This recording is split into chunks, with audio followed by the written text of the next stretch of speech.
Hello. How are you doing today? Hope you're very well. Um, so, uh, Probably some of you know, if you've watched some of my former videos, that I am quite gifted psychically and am able to see things in my dreams and do out of body exploration. So last night I was having a dream and um, I had an out of body experience where I ended up meeting Bob Proctor, which is very unusual. I never really thought I would do that because personally I only met Bob Proctor during Matrix in 2000. It was 2018, I think. I believe it was November at the time, and interacted with him very little. Bob Proctor wasn't really my direct sort of a coach or a teacher. I do appreciate a lot of the stuff that he taught me from some of his audio books and things that I listened to by him. Definitely, the man had some very positive influence on me. And I highly recommend his work as well for anybody who wants to change their life for much better. So let's go back to the dream or out of body exploration. Sometimes it's hard to differentiate between a dream and out of body exploration because they're both can be very lucid. And one way to know is, for me in particular, is that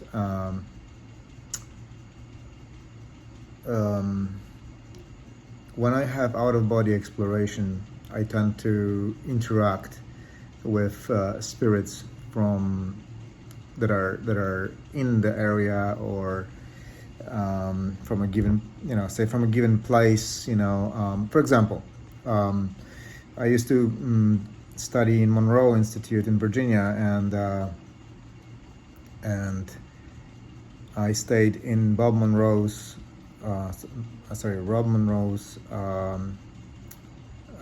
cottage, where his wife used to live as well. They both passed away, and I've never seen Rob Monroe's wife before.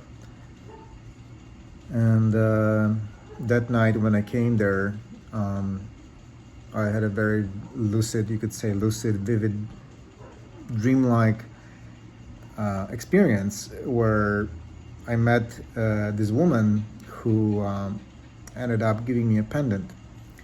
And the following day I woke up and I saw the painting of Rob Monroe's wife, and it looked exactly like the woman that I have met in my dream out of body exploration at night. And it was exactly same face, and even the pendant that she gave me was the same one that she had around her neck, which was very surprising because, again, I've never seen her before. I haven't seen the painting when I got to the place. And also within the following few days, I also ended up having a meeting with the spirit of Robert Monroe as well, who was infamous for his out-of-body exploration, and definitely I have a tremendous respect for him and his entire family. These were incredible souls. So going back to Bob Proctor, I ended up having this out-of-body meeting yesterday with him. We talked. I mean, there was no difference. I mean, as if he was still alive. I literally was quite blown away because when I did the Matrix with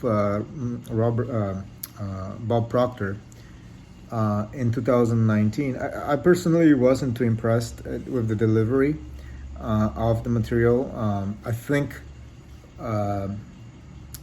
Bob Proctor had incredible messages to pass down to people who are open enough to his way of teaching, and the challenge for me with Bob Proctor was that the way he delivers his teachings is incompatible with NLP, and I personally I'm very particular on the way we auto-suggest different types of ideas and so forth. And I can talk about it at another time if you guys would like to talk about that. So so I met with Bob, and when I heard that he passed away about 2 weeks ago, I really felt I felt a loss, because even though I didn't like Bob's way of delivery of some of his teachings, I still respect and value Bob Proctor, because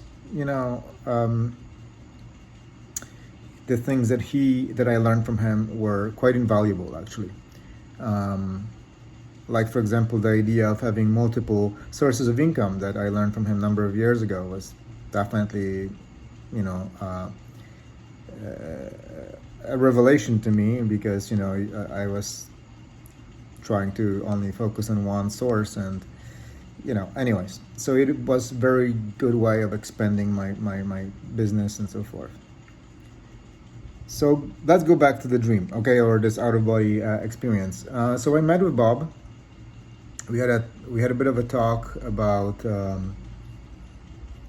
business, and what I recall right now is that Bob said to me, I think Bob was really big on promoting, selling anything that you can make money from, like basically any gift you have, any knowledge you have, he would advise people to sell it. And so I don't remember the exact conversation, but he promoted that in the conversation, just to sell some of my gifts. And then I started talking to him about relationships, and at that point, Bob looks like Bob decided to go away, and so I said to Bob, I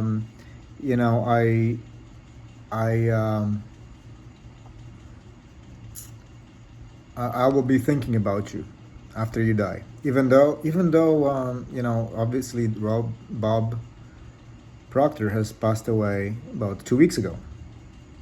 And Bob said, yeah, that's no problem. And to me, it was more of a conversation that there is a connection, and I appreciate Bob for his teachings. And I would say that because I wasn't fond of Bob's way of delivery, I was a little bit closed off and maybe even judgmental to the way he was teaching before. But I have made a decision to apologize and to Bob and for my judgmental outlook on the way he was delivering, and maybe even on his personality, because ultimately it's not necessarily the style that somebody is teaching, but it's more to do with the essence, the core message of what people are delivering. And it takes a level of openness and appreciation to see that.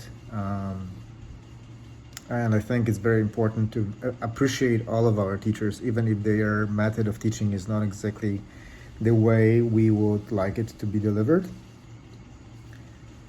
So then Bob, basically, I started talking to him about relationships, and he just turned around and then he walked up this spiral staircase and going upward, leaving me behind without an answer, even though I got the answer, because I felt that part of Bob's core character was that he would be always an optimist, always feeling like he can create his reality, that we create our reality. And I would add to that, we create pretty much everything. We create our karma, which is we create our life, we create everything as a cause and effect. We are spiritual beings that affect our reality with our minds and the imagination and the words and the actions we take or don't take. And so what I got from Bob was to remain optimistic, to basically, like, whenever something doesn't happen for us the way we want, it's oftentimes we could start to complain or get bogged down in focusing on lack of that particular thing, right? But lacking something, by focusing on what we don't have, we're actually manifesting that, rather than focusing on the gratitude and appreciation. And I remember Bob used to say his infamous statement, "I'm so happy and grateful now that I have, or I'm, or I am, or whatever it may be, or that I'm healthy, or that I'm wealthy, or that I'm abundantly wealthy, and that I have abundance flowing to me, and from multiple sources of income and so forth all the time." So Bob was really great about that. I think he was probably one of the pioneers in really emphasizing the importance of gratitude. And so I think that Bob was really, during this, the last hint I got from Bob was to basically be optimistic by focusing on not on what you don't have or what is not happening in your life, but on what you have. And how can I put this? I would say Bob was, the message here was, let me see how I can put this.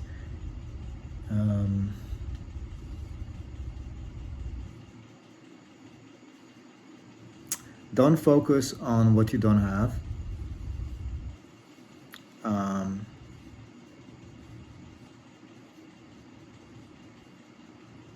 See yourself having what you want to have,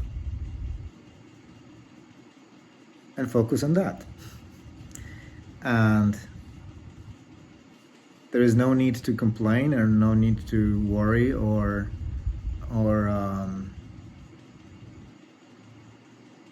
there's no need to complain, no need to worry.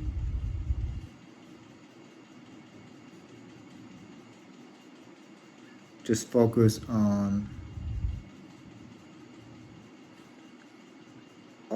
already experiencing what it is that you want. Happily. See yourself happily experiencing what it is you want and desire, and nothing else. So Bob, that was the message I got from Bob when he was going up the staircase. And it wasn't verbal, it was more of I just could feel it, and I could sense this message coming from him. Because what it was ultimately about was, when we focus on lack, we focus on lower vibrational frequencies, we lower our frequency down. And when we focus on gratitude and having things the way that we want and desire, as if we're already having it, and we are in ownership of it, it raises our vibration. And even being open, I may add to this, even being open to something even better, greater.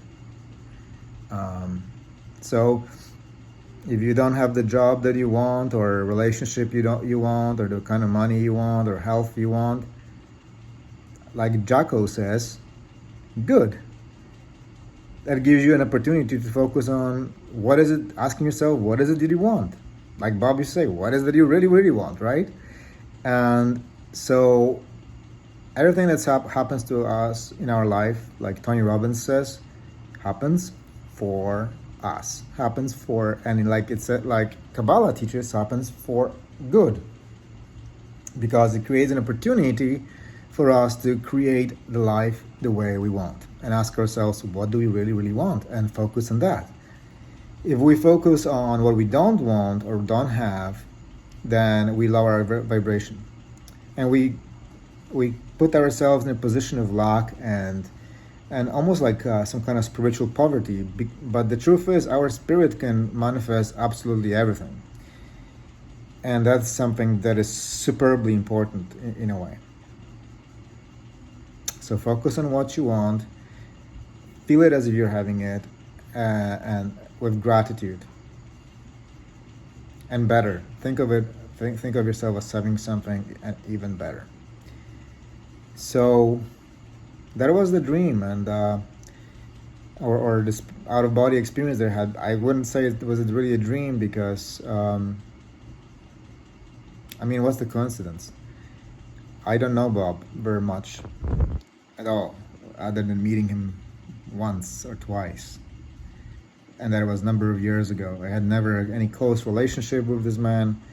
I was not his pupil or anything like that.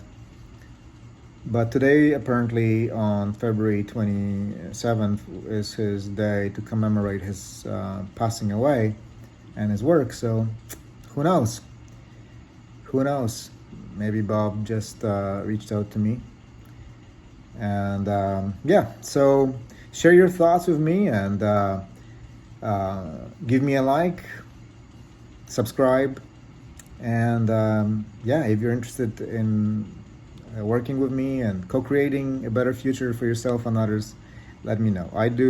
I'm trained by Tony Robbins. I do have some training, as I said, from Bob Proctor, but I'm also trained in NLP and clinical hypnotherapy, and I'm quite sure I can change your life and help you to transform yourself and to obtain what it is you want. Have a great day, and take care.